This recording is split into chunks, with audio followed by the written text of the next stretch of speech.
गुरु रविदास का जीवन परिचय। गुरु रविदास जी 15वीं-16वीं शताब्दी में एक महान संत, दार्शनिक, कवि, समाज सुधारक और भारत में भगवान के अनुयायी हुआ करते थे। निर्गुण संप्रदाय के ये बहुत प्रसिद्ध संत थे जिन्होंने उत्तरी भारत में भक्ति आंदोलन का नेतृत्व किया था। रविदास जी बहुत अच्छे कवि भी थे। इन्होंने अपनी रचनाओं के माध्यम से अपने अनुयायियों, समाज एवं देश के कई लोगों को धार्मिक एवं सामाजिक संदेश दिया। रविदास जी की रचनाओं में उनके अंदर भगवान के प्रति प्रेम की झलक साफ दिखाई देती थी।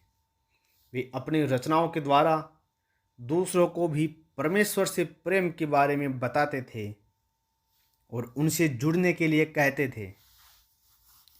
आम लोग उन्हें मसीहा मानते थे क्योंकि उन्होंने सामाजिक और आध्यात्मिक आवश्यकताओं को पूरा करने के लिए बड़े बड़े कार्य किए थे। कई लोग इन्हें भगवान की तरह पूजते हैं और आज भी पूजते हैं। लोग रविदास जी के गाने, वचनों को आज भी उनके जन्म दिवस पर सुनते हैं। रविदास जी उत्तर प्रदेश, पंजाब, महाराष्ट्र में सबसे अधिक फेमस और पूजनीय है।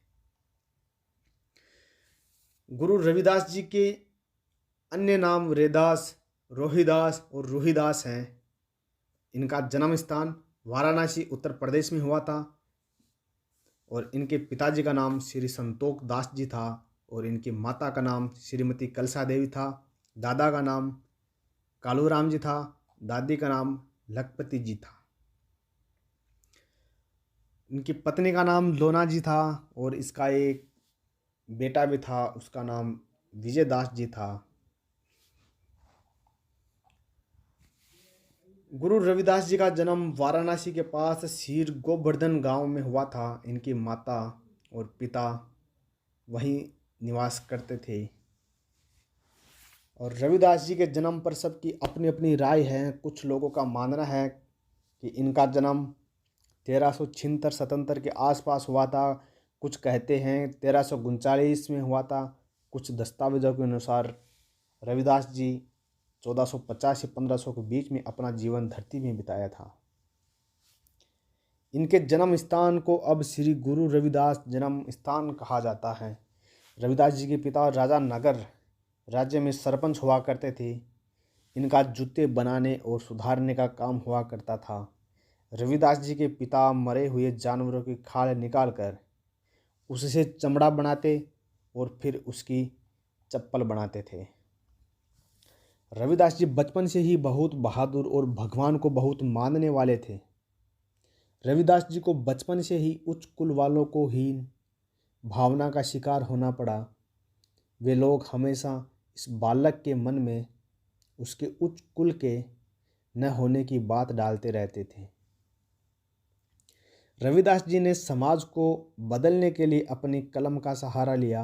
वे अपनी रचनाओं के द्वारा जीवन के बारे में लोगों को समझाते, लोगों को शिक्षा देते कि इंसान को बिना किसी भेदभाव के अपने पड़ोसी से अपने समान प्रेम करना चाहिए।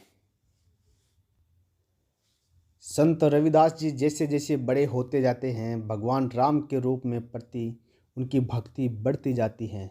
वे हमेशा राम, रघुनाथ, राजा राम, चंद्र कृष्ण, हरि, गोविंद आदि शब्द उपयोग करते थे, जिससे उनकी धार्मिक होने का प्रमाण मिलता था।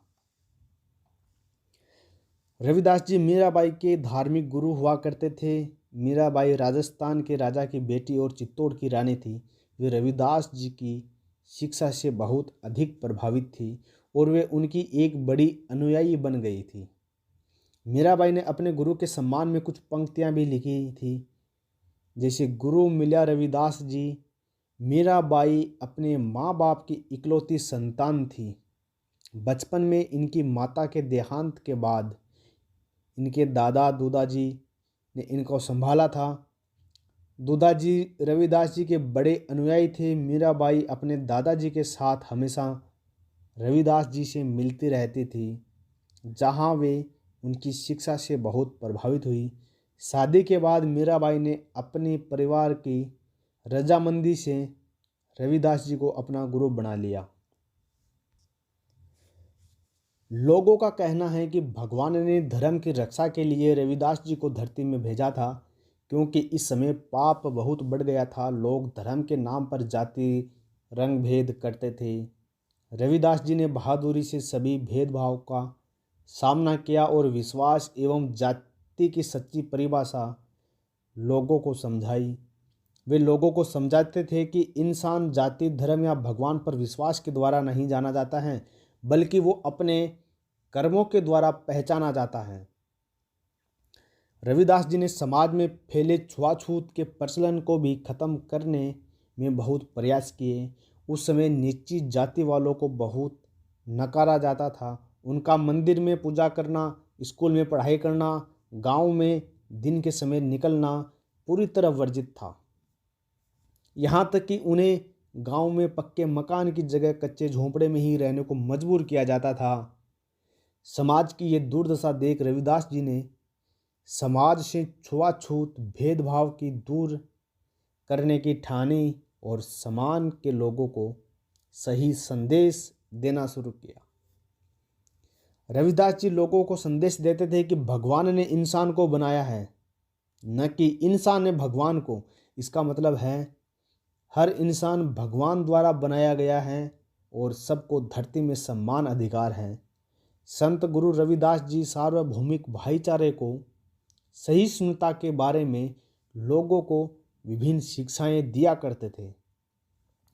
रविदास जी द्वारा लिखे गए पद, धार्मिक गाने एवं अन्य रचनाओं को सिख शास्त्र गुरु गोविंद ग्रंथ साहिब में शामिल किया गया।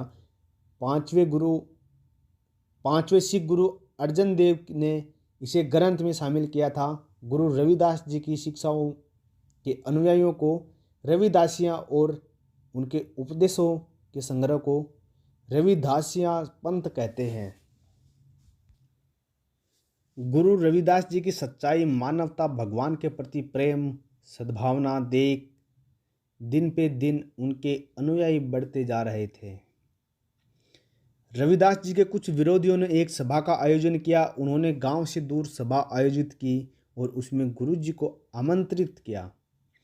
गुरु जी उन लोगों की उस चाल को पहले ही समझ जाते हैं। गुरु की वहाँ जाकर सभा का शुभारंभ करते हैं। गलती से गुरु जी की जगह उन लोगों को साथी भलानाथ मारा जाता है। गुरु जी थोड़ी देर बाद जब अपने कक्ष में शंख बजाते हैं तो सब अचंभित हो जाते हैं। अपने साथी को मरा देख वे सभी दुखी होते हैं और दुखी मन से गुरु जी के पास जाते हैं।